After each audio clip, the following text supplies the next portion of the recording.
Hello guys, this is going to be a very comprehensive tanking guide. We're going to go over all the different kinds of gear setups we can use, the different skills that we can use, and we're also going to discuss the difference between using a double sword and board setup and one sword and board and one destruction staff.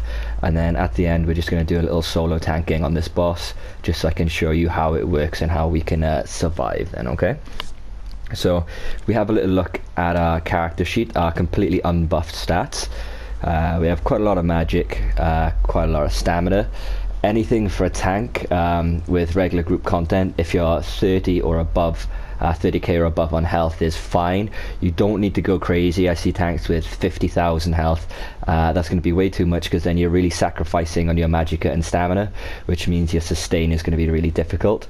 We are really tanky. We don't take a lot of damage with this build, and even if we do end up getting low, it's really easy to heal ourselves back up using the big pool of resources that we have. So I really recommend sticking at around 35,000 health and then investing into magicka and stamina. You need over 15,000 magicka, and I'd say over 20,000 stamina. Anything more is helpful. We don't have a lot of recovery, but that's fine. We are an Argonian, so we do get a lot of resources back, which we'll go over in just a moment. One thing I do want to discuss while we're here is spell resistance and physical resistance. If we look at this now, this is unbuffed. When we do have our buffs up, they do reach cap. What I mean by cap is when we reach 32.5 to 33,000, that means anything beyond that is completely wasted. So what that means is, say my physical and spell resistance is 33,000, and somebody else has 60,000 physical and spell resistance, and we're both being attacked, we take the exact same amount of damage. Anything beyond 33,000 no longer counts. It's completely wasted. So there's a lot of sets that do increase spell and physical resistance. Be careful when using these sets, because if you go over cap, it's going to be a completely wasted set, and then that set could be used on something more useful.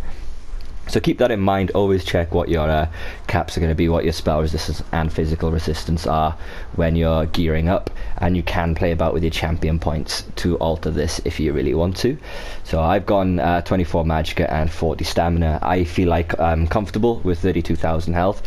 If you feel like you do want a little bit more health and you want to sacrifice some of your resources, then feel free to increase the points in health. I do recommend making sure that your stamina is higher than your magicka.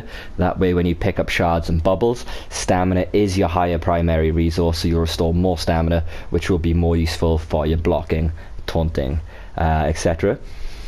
For Munderstone, I've gone with the Lord. That extra bit of max health is very useful. You can go with the Atronach for a bit of extra magicka recovery if you want, if your magicka is lower, but I just like the Lord. That extra bit of health is useful. Food buff, we've got tri food, so this is going to increase our max magic, max stam, and max health. Buy these in from guild traders. Potions, we're going to use tri-resto potions as well, restoring health, magic and stamina. These are really useful. You can get these ones from the crown store, or for your daily rewards for free, so you can just get loads of these stack up, or you can make or buy them. These ones will give you a little bit more resource than the crown ones back, but it's small, it's not that big of a deal. Just take advantage of the free potions for your tanks. So if we talk about gear then, the gear setup I've got, this is for, we'll cover pretty much all content, dungeons, trials and whatnot. So we've got Alkosh, sword and board. On one bar we have a Crusher enchantment, which reduces physical and spell resistance, and then on the other bar we have a weakening enchantment, which will reduce their weapon and spell damage. So whatever boss we're fighting, they're taking more damage and giving out less damage while we have these on. Either infused or defending, it's entirely up to you what you want to do for your weapon. For shield, I recommend infused with a triglyph. This is a little bit expensive. The triglyphs can be expensive, but if you don't have them, then I recommend just going for a health glyph. But the triglyphs, they really do help with giving more overall resource. We're running Ebon as well. If you notice, on all of our big pieces, we have infused with the max magic, health and stamina enchantments. On our smaller pieces then we have sturdy, which is going to reduce the cost of block for us. So our shield, head, chest and legs are infused with triglyph enchantments, and then the rest of the gear is going to be with sturdy to reduce the cost of block. Jewelry as well, we've got robust, increases the max stamina. You can change this for healthy if you want more health. You can change it for triune if you want the tries. It's entirely up to you how you want to do it. Just make sure you get the shield play enchantment here to reduce the cost of bash and block, because we will need to interrupt and redo block quite a lot, so anything that will reduce the cost will be helpful. So just a bit more detail on the actual monster set themselves. Ebon, while we have this equipped, we get max health, extra 4% healing taken, and then this will increase the max health by 1.1k for you and up to 11 other group members. So this is amazing for trials. Everyone in your group will get an extra 1.1k health. Amazing for dungeons. One tank in every group should always run this, because that extra max health really does make a massive difference. Jewelry is Alkosh, so weapon crit, minus slayer, weapon damage. This is not very relevant. The weapon crit can be if we, with our vigor heal for that critical heal, but the rest of it is pretty much irrelevant. It's this bottom bit that we really like. It's when you activate a synergy, which we will, shards, bubbles, conduit, everything, all of these synergies that we activate will deal damage. The damage it deals isn't going to be that much because we don't have a lot of weapon damage. However, this will reduce the physical and spell resistance of any enemy hit by 3000 for 10 seconds. Now this isn't like a named debuff or anything, so it will stack with things like the major breach, the elemental drain, the puncture, all of this, like it will stack up. So we want to keep this up at all times if we can. Synergies do have a longer cooldown than this, so what I recommend is, say you've got shards, conduit, bubbles all available to you to activate straight away. I'll activate one, then I'll wait 8 to 10 seconds before I activate the next synergy. That way my Alkosh is staying up 100% of the time. I'm not spamming all my synergies and then my Alkosh is going to run out, fall off, and then I don't have any other synergies to activate. So take your time when activating the synergies. If you really need to activate one, then do it. You may need to get your resources back, but if you don't have to activate anything straight away, then don't. Sit there, watch the Alkosh debuff on the boss, let that cool down, and when that's sitting about 1 second left, pop another synergy and get that fresh back up as well then. And this will hit all enemies in that shockwave in front of you as well. So if there's a bunch of trash, you pop a synergy, all of that trash is going to get that massive debuff, which is going to increase the group DPS by a lot. Damage characters will love you for running this Alkosh set. Monster set, we're running Lord Warden. So straight off the bat, for one item we get nearly 3000 spell and physical resistance, making us a lot more tanky.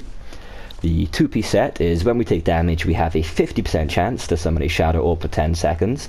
That increases the physical and spell resistance of you and your allies within 8 meters by nearly 4000.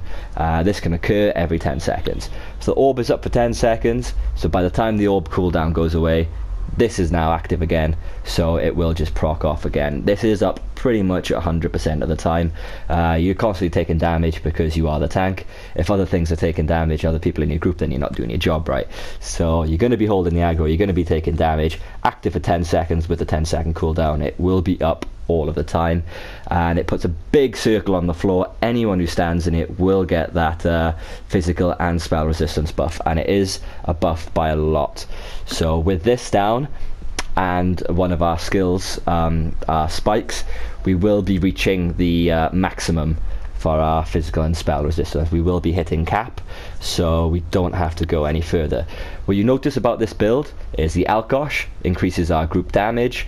This Lord Warden increases our group spell and physical resistance, and Ebon increases our group health. This is completely group utility. This is not a selfish setup. This will give all players in your group big buffs and give enemies big debuffs, which really helps with killing things and staying alive. So this is a very group focused setup.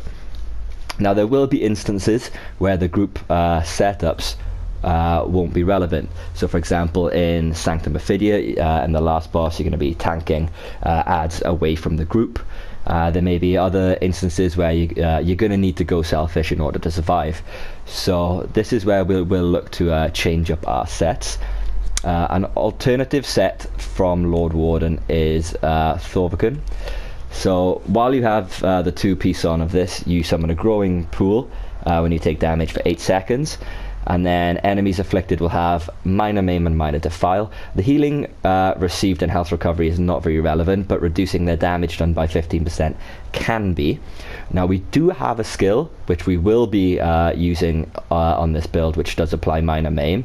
However, that only hits one target, so if you're going to be in instances where you're fighting against a lot of trash, more of Lorcage rounds for example, this can be useful on an off tank, where the main tank is going to be holding the big things and applying the minor maim. You get hit by this and then all of those trash ads and everything else are getting hit with a minor maim, so your group are starting to take less damage.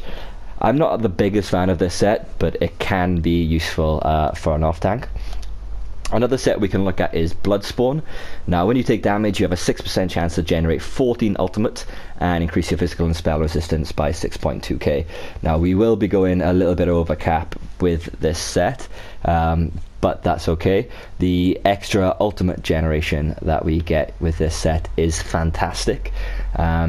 As we look at the passives and our ultimates in a minute, you'll see that when we activate an ultimate, we recover magic, health and stamina, and quite a lot of it as well. So this will be extremely useful to help get that ultimate up faster. So we do have a god mode ultimate as well, which makes us immortal for a few seconds.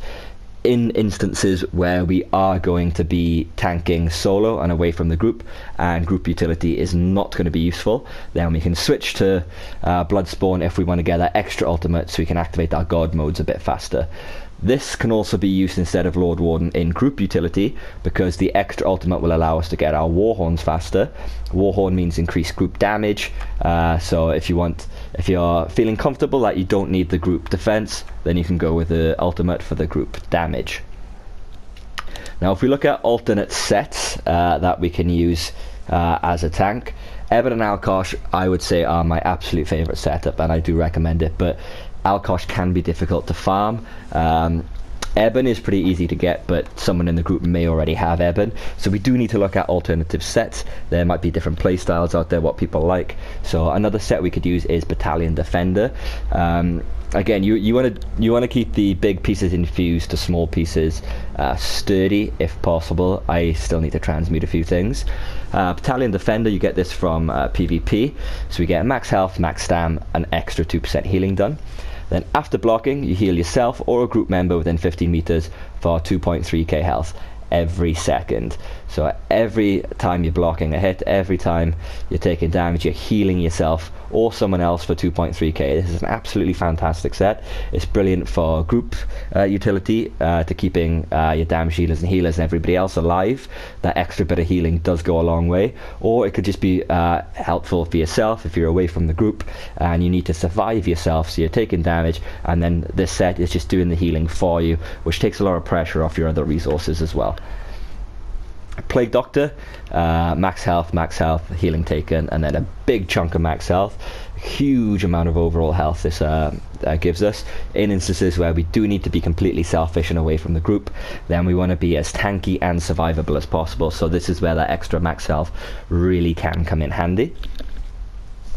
And then we have the Akaviri Dragon Guard set, magical recovery, healing taken, maximum health, which is brilliant, and then reduces the cost of our ultimates by 15%. So again, this can be used either as selfish or as an off-tank group utility. Reducing the cost of the ultimate, so that means we get to our god mode ultimate faster if we need to survive, or it goes to our Warhorn faster, which means more Warhorns, more damage overall. And other sets that we have here, Cyrodiil's Crest. After successfully blocking, heal for nearly 10,000 health every 5 seconds. So this is another alternative to the Battalion Defender. It can be a little bit expensive, some of those pieces. Citadel's Crest is a perfect alternative to that as well. Entirely your preference, what you prefer. Battalion Defender can heal others, whereas Citadel's Crest can only heal yourself. So some things, like if you're running 3DDs, for instance, then Battalion Defender can be more useful, because then you can heal others as well while just doing your job. Whereas if you need to be purely selfish, then Citadel's Crest can also be a bit more useful for the bigger heals. Vampire's Cloak, this gives you health, spell damage, which is not relevant, maximum health, and then minor protection at all times, reducing damage taken by 8%. Totally selfish set, gives yourself minor protection. 8% less damage overall is very nice, but we do have a skill which we can slot, which will also provide the same buff. So if we do use that skill, then we do not need to use this set. But again, this is a very cheap option for a very tanky, selfish setup. Another set that I quite like is Eternal Yakida. So 4% healing taken, reduces damage from dungeon trial and arena monsters by 5%, extra health, and then again extra healing taken, and now this is it. So this is a brilliant set if you're pretty new to tanking, you're a little bit unsure what you're doing, and you want to try out some vet content. This is a very forgiving set. Also, this is amazing for doing no death runs. If you're trying to get dungeon skins and no death achievements, then this is a brilliant set for a tank to use. So when you die, instead of dying, you turn into a statue for 3 seconds and generate 200 ultimate. While a statue, you are immune to all negative effects but can still be healed. So I know this doesn't heal us instead of dying, but we do generate 200 ultimate. Our God mode ultimate is 200. So basically what this means is, instead of dying, we have our God mode ultimate instantly ready. We trigger that, we recover magicka, stamina and health, quite a lot of it, and we become immune to damage basically for quite a few seconds, so we can compose ourselves, recover and get back on track. Brilliant set if you're new or going for no death runs. So that's going to be the main bulk of the different kinds of sets that we can use. This is going to be the double sword and board setup, so I will go over the destruction staff setup in just a moment. So if we look at skills, this on our main bar then, so we have heroic slash. It does a bit of damage and reduces their movement speed, not really relevant. It does apply minor maim, reducing their damage done. So this will not stack with the Thorbekin. So if you are just solo tanking, I wouldn't recommend Thorbekin because we use this. This also gives us minor heroism, giving us ultimate. I do recommend keeping this up every 9 seconds. I know the minor maim lasts for 12 seconds, but you should try and reapply this every 9 seconds, just so you can keep up that minor heroism at all times, generating your ultimate as fast as possible. The faster we get ultimate, the more war horns we do, the more damage the group has. I cannot stress this enough. We will need that ultimate. So generating ultimate and reducing incoming damage, this skill is absolutely fantastic. You have to run this. Next we have Green Dragon Blood. So what this does is you draw on your Draconic Blood to heal for 39% of your missing health, and then it gives you major fortitude, endurance and minor vitality, increasing your health and stamina recovery and your healing received. So you don't have to just keep this up at all time for the recovery. That's fine. You don't have to do that. Some people like to, but you don't need to. This is basically our oh shit button. If we're getting really low, then we can proc this and heal. It does critical heal as well, so it does actually heal for more than 39% of your missing health, and anything that increases your healing done will also stack on top. So this can basically heal you straight back up to full when you're almost dead. I will show you in the example at the end how this works as well. The next skill we have then is going to be Pierce Armor. So this will taunt the enemy for 15 seconds and also applies Major Fracture, Major Breach, reducing physical and spell resistance by 5,280 for 12 seconds. Now, even though the taunt lasts for 15 seconds, as you can probably guess, you need to reapply this every 12 seconds. You need to keep that Major Breach and Major Fracture up at all times, because that means a massive amount of increased group damage. So every 12 seconds we do need to recast this or reactivate this. Even though the enemy is still going to be taunted, you want to keep up that breach and fracture for the extra damage. Now the next skill we have is Ignis Shield. So it puts a little damage shield up for you and your allies. Your shield absorbs a little bit more damage. You don't really use it for that. You do, however, use it for the major mending, increasing your healing done by 25%. So basically how it works is we take damage, we're looking a bit low, and we need to heal. So you activate this Ignis Shield, increase your healing done by 25%. After you activate this, you either use your green dragon blood for that massive heal, or you can use vigor. But either way, whichever heal you're going to do, I always recommend activating this first. We can also use this to get our stamina back. We will run over that in a moment. That's to do with our passives. But otherwise, you don't really want to activate this unless you need stamina or to heal. I see people spam casting this quite a lot. The damage shield is really small and it's not really relevant, and it is an expensive magicka cost. Do not spam this. Only spam it if you need stamina back or if you're about to heal. That's very important. The other skill that we have then is Absorb Magic. We don't often use this. It basically, you can absorb some damage, and basically if you're being hit by a projectile, a spell, that instead of damaging you, it can heal you. So if you are taking a lot of shit from a lot of casters, you can pop this up for a nice quick heal, but I don't recommend it. The main reason we have this is while you have a shield equipped, which we do, then the amount of damage you can block is increased and the cost of blocking is reduced. So this is a nice passive to have equipped on our bar. Increases how much we can block and reduces the cost of blocking. Now in regards to ultimate on this bar, this is our main bar. We have Aggressive Warhorn. So we increase ours and all of our allies' max magicka, stamina and health by 10% for 30 seconds. But the main reason we run this is the Major Force, increasing the critical damage by 15% for 9 seconds. We want to keep this up as often as we can, and we want to get to it as often as we can. That 9 seconds of extra critical damage by 15% is massive. It really helps the group damage. This is a very, very important skill to have. You do have to level up PvP for it. I know that does suck for some people because you don't like PvP. Just join a big Zerg in a really big campaign and then just kind of go around with them, or do some battlegrounds. You'll get it pretty quickly, but you do absolutely need to have this skill. Now on our back bar then, the skills we have here.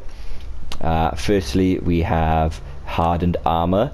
So this will put spikes on our back and it'll give us a Major Resolve and Major Ward, increasing our physical and spell resistance by 5k for 20 seconds. So this is what's going to help us keep our resistance caps at 33k at all times. When we have this active, we're going to be sitting on our maximum cap, which means that we're going to be reducing the damage incoming by as much as we possibly can. We do also gain a small damage shield for 7 seconds when we activate it, and you do get magic damage back at enemies using direct damage attacks. That's not that relevant. It's mainly to keep our spell and physical resistance at cap. We do need to keep this up 100% of the time. We cast this every 20 seconds. Next skill we have here is going to be Vigor, another PvP skill, unfortunately, but this is our stamina heal. So Green's Dragon Blood uses magic, this uses stamina. So we ping this and then we can heal for 10k health over 5 seconds to ourselves, and we also heal allies every 5 seconds. Now what you want to do, if you notice on my bar here, I proc this 4, 3, 2, 1, is ticking and healing. If I spam cast this, it's only doing the 1 stack. So spam casting this is doing absolutely nothing. It'll do exactly the same amount of heals as it would if you let it count down. I see people trying to spam Vigor all the time. Don't spam Vigor. It's not going to heal you anymore. All it's going to do is drain your stamina. Just activate it, then block, or if you need to, you know, activate your Vigor, switch, and then get the Dragon's Blood active. Get your extra heals, but spamming Vigor is not going to do anything apart from drain your resources. Don't do it. But it is a very nice stamina heal. If you're running low on magic, you can heal yourself, or if you have allies near you, if you've just res someone or somebody's low on health, pop a Vigor and then you'll just heal them over time. Another skill that we use here is going to be from the Undaunted skill line. This is Inner Fire. This is a ranged taunt for 15 seconds. It's a magic taunt as well, so our other taunt on our other bar, the Puncture, is going to be using stamina. This one is going to use magic. So you can spit this from far away, taunt an enemy, and then allies can activate the synergy to do a bit of extra damage. That's not hugely relevant, it can help, but it's the range taunt that you want to do this. Sometimes you will get adds that spawn far away, or a boss is going to be far away, it's going to do some jump mechanic and you're going to need to retaunt it. This is a way to retaunt from a distance.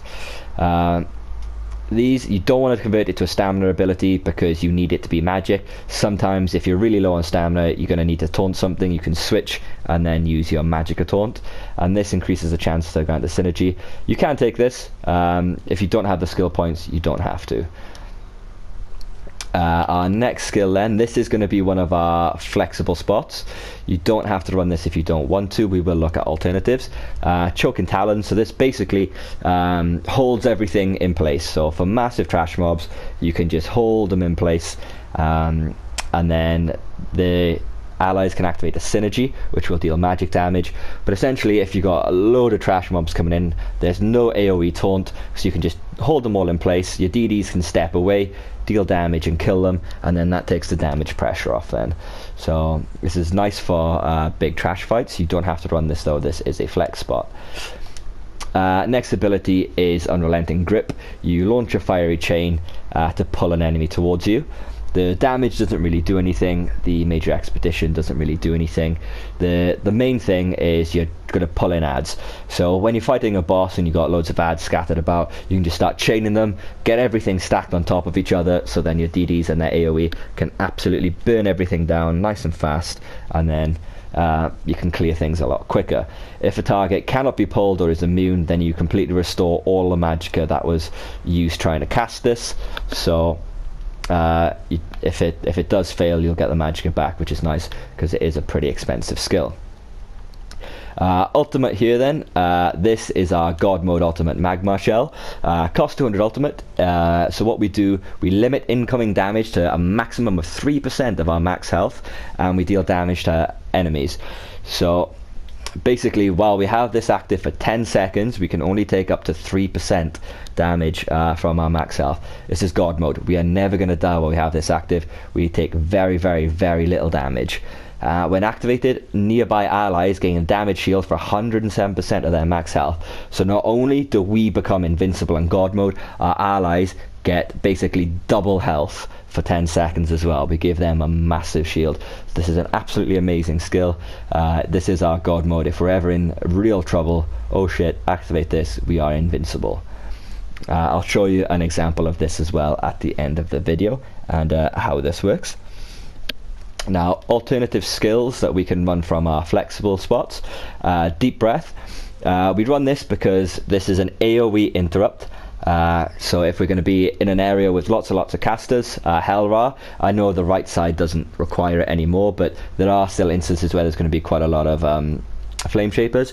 So anything that's going to cast in a big group, lots of things that are casting, you can activate this. This will interrupt all things casting, and it will also heal you for a big chunk as well. This is less relevant now because they have changed how the right side of Hellra works, but it is still a good skill for mass interrupting. And other alternative skills we can run if we look a bit further down here. Ring of Preservation. So you brand the earth underneath you with the Rune of Protection for 20 seconds. You and your allies in the area have a roll dodge reduction of 20%, which isn't that relevant, but you do gain minor protection and minor endurance, reducing your damage taken by 8% and increasing the stamina recovery. So this minor endurance, it's going to be for everyone, so they can stand in the ring, get an increased stamina recovery of 10%. It's a very expensive skill to cast, but this can be useful for your stam DDs if they want to stand in the ring and get the extra recovery. The minor protection as well, 8% less damage taken, can help make people less squishy. It's good for yourself. Remember though, this is the same effect that the Vampire Cloak armor set has. You do not want to use this skill if you're running Vampire Cloak, because then you're just wasting the item set then, okay? And that's pretty much it then for alternatives. You can, if you like, run Purge to clear negative effects. You don't really have to do this though. Most Templar healers have the Circle of Protection, which you can activate Purify synergy if you need it, but you're going to be able to survive most things anyway. And Guard is a decent skill for an off tank to have. If the main tank is holding a boss, you can put a life bond between you and the main tank. That means 30% of damage to them goes to you instead, and they get increased healing received. You can't stand too far away because it will drop off, and you do need to have this on both bars. If you have this equipped and then you activate it and then switch to a bar where it's not equipped, it will instantly fall off. So you will have to put this on both bars if you want to run it. Now if we look at passives then, so if we go from the top, not a lot we need here. When you apply burning to an enemy, you restore magicka. When you restore apply poisoned, you restore stamina. You can take this if you want. We don't really have much that does apply burning or poison, so this isn't that relevant. When you deal direct damage with an Ardent Flame ability, you reduce the enemy's movement speed by 30%. Again, this isn't that relevant, but this will trigger from the Unrelenting Grip, so you can reduce the movement speed to stop them running back if you want. Again, you do not need this. Increases the duration of your Fiery Breath, Searing Strike and Dragonite abilities. Again, we don't really use any of these, so you don't need this. And then increases the damage of Flame abilities and reduces the cost of stamina abilities. Again, you can take these just to reduce the Unrelenting Grip if you want, but these passives aren't really that required. Draconic Power then, so increase the amount of damage you can block by 10%. Take this. We are a tank, we need to block. Increase the damage we can block, it's good. This, while we have a power ability, our healing received is increased by 12%. Absolutely amazing. We have quite a few things here. Hardened Armor is going to be up 100% of the time. The Green Dragon Blood can help as well. Increasing the healing received by 12% at all times is going to be amazing. While we have our spikes up, that means our healing received is going to be very, very good. Increases our health recovery for each ability slotted, and increases the range of your instant melee attacks. The increase in the range of the melee attacks isn't that relevant, but the health recovery is. It's good, take it. And then increase spell resistance. Again, take this. We are a tank, we need to survive. So next, increase the duration of your Earth and the Heart abilities by 20%. Increases the duration of Ignis Shield, makes it last a bit longer. And more importantly, our God Mode ultimate, if we can make that last longer, why wouldn't we take it? Battle Roar, this is the absolutely best passive ever. When you cast an ultimate ability, you restore 55 health, 46 magicka, 46 stamina for each ultimate cost. That is massive. So when we think about using God Mode, that's 200. So we are restoring, what is that, 10k health, nearly 9k magic and stamina just for using an ultimate and then becoming immune. That is pretty good. We're getting massive amounts of resources back for using ultimates, which is what we're going to be doing anyway.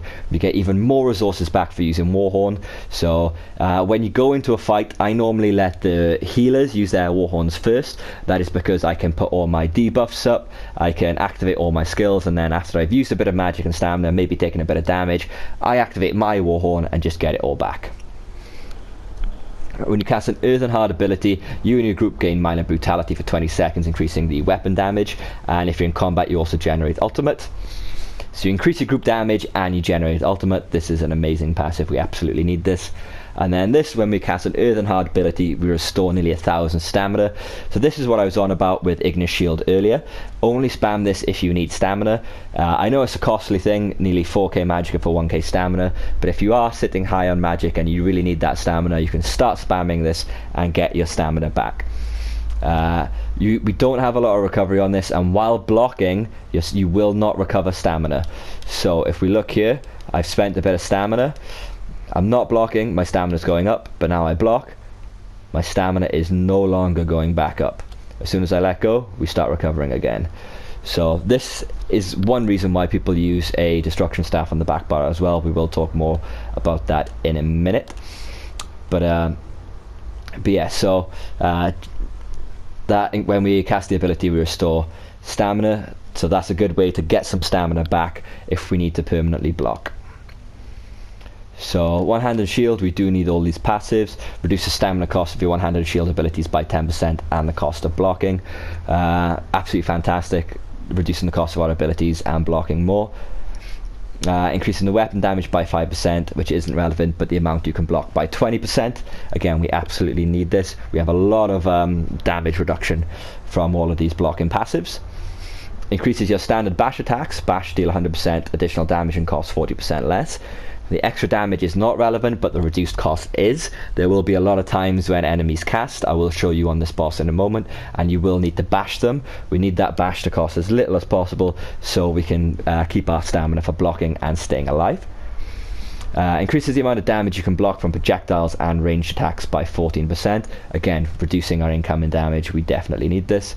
Increases your movement speed while blocking by 60%. Not hugely relevant, but it can be. The extra movement speed while blocking can be nice if you do need to kite around bosses and start picking up adds.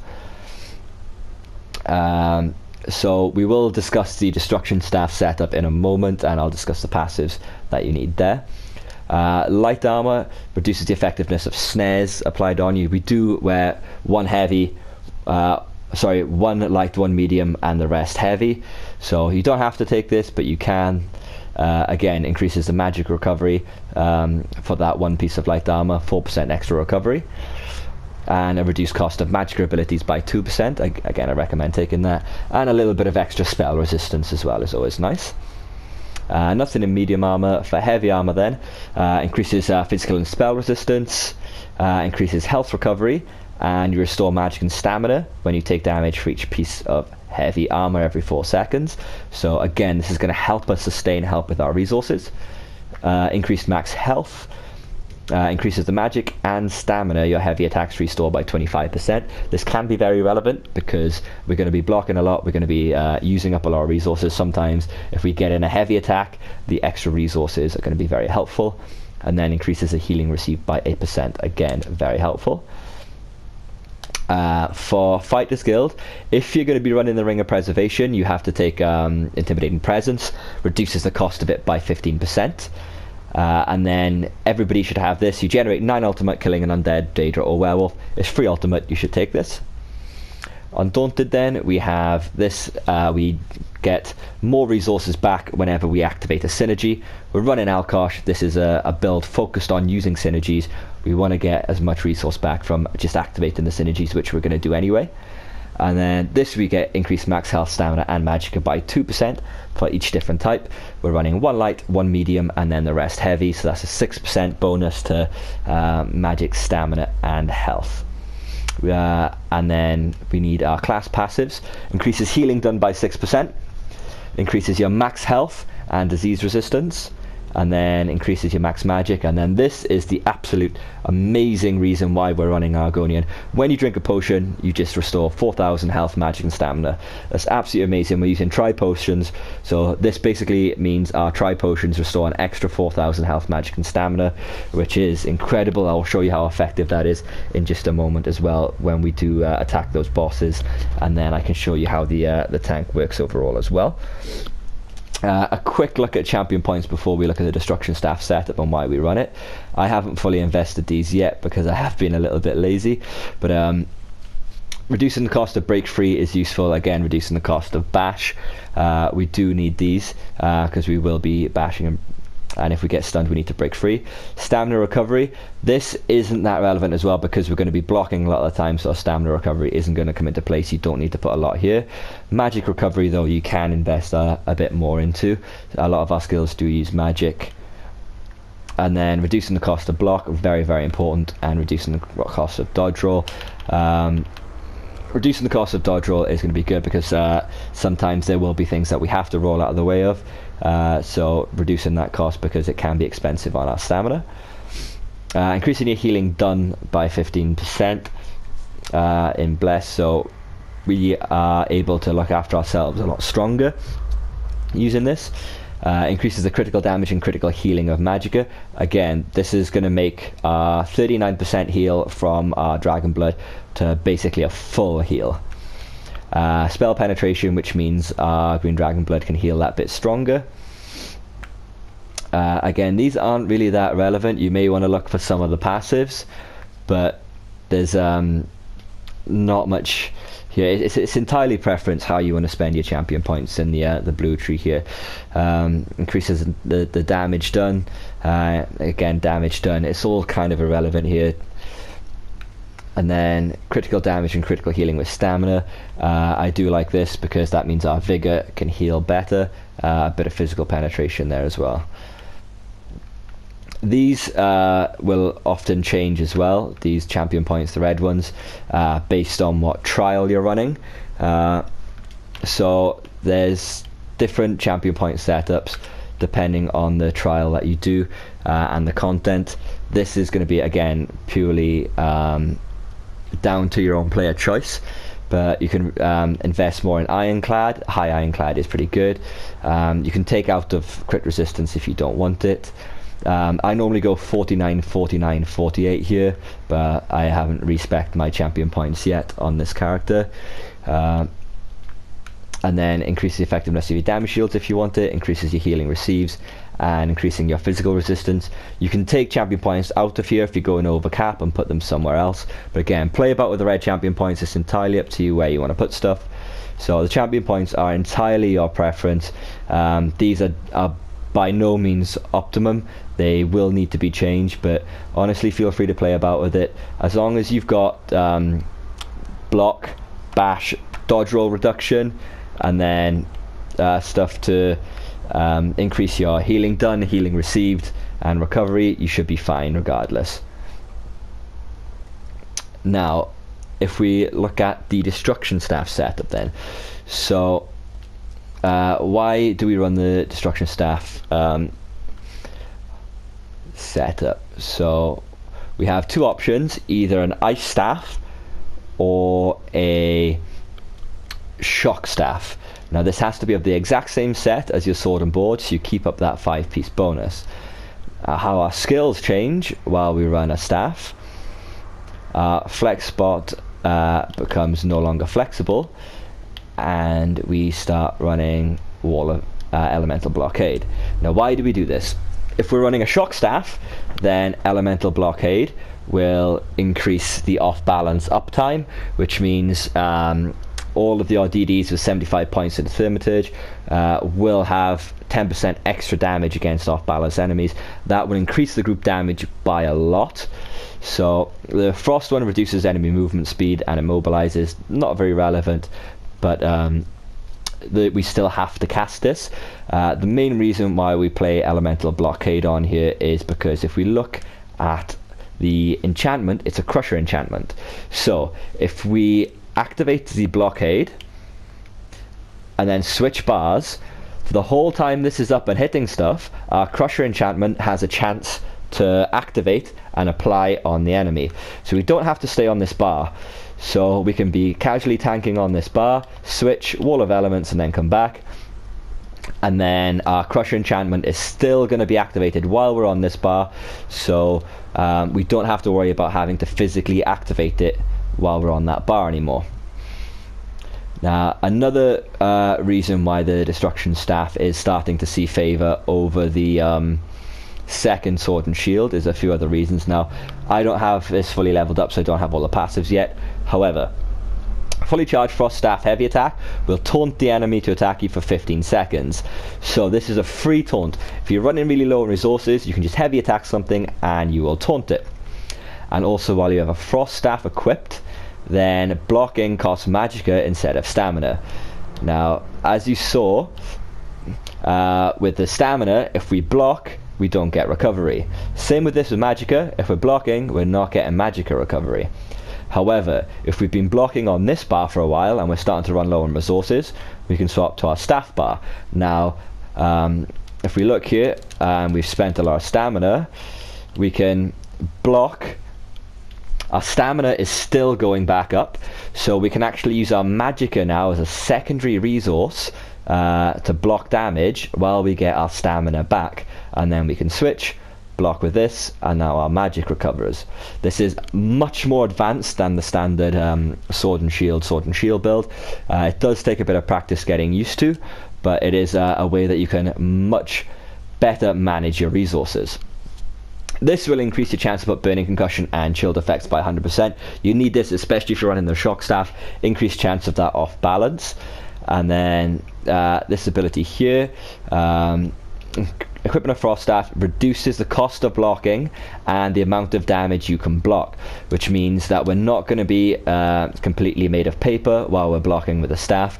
We can block quite a lot of damage, and it does reduce the cost, so we can use that staff to recover stamina. So that's the main reasons. We got heavy attacks, which can taunt, heavy attack, the wall of elements, which will allow us to activate our crusher enchantment while on the front bar, and also it's a way that we can recover stamina while blocking as well.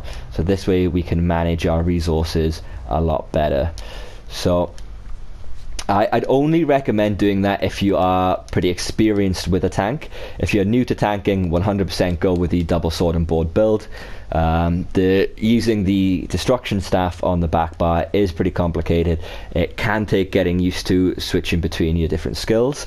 So I definitely recommend going double sword and board until you're used to tanking, you know what you're doing, and then you can test out the shock staff or the ice staff and then see which you prefer. Now what we're going to do here is we're just going to engage in combat with the boss here, just so you can see how some of the skills work. So going into combat, I want to activate my spikes, that way I'm going to be a bit more tanky. So we don't want to stand in AoE, we take damage, we need to dodge roll to get out of it. That's why we need to decrease the cost of that dodge roll. So we can put AoE down here, this is our ring, reducing the damage we're taking. We're not even blocking and we're not taking that much damage. Spikes have fallen off, we want to activate. Now we've got adds. Now if we see here the boss is casting, we need to bash to interrupt him.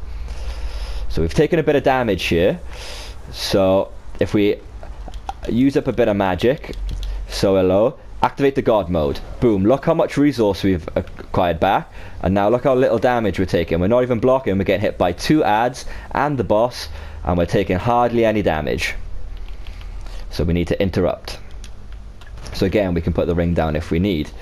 Taunt will apply the breach. So we're getting low, bang. See that? 1 Ignis shield, 1 green dragon blood, put us straight back up to full. So now our resources are looking a little bit low here. We've taken a little bit of damage. So we activate a potion and we generate a lot of resource back. We can keep doing this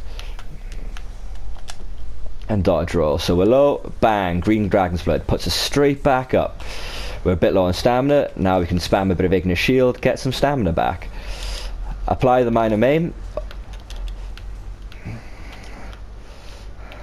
So we're low on stamina, so we can use a mage taunt there on our back bar. Again, Ignis shield, dragon blood, heal back up. We're running low on resource and health.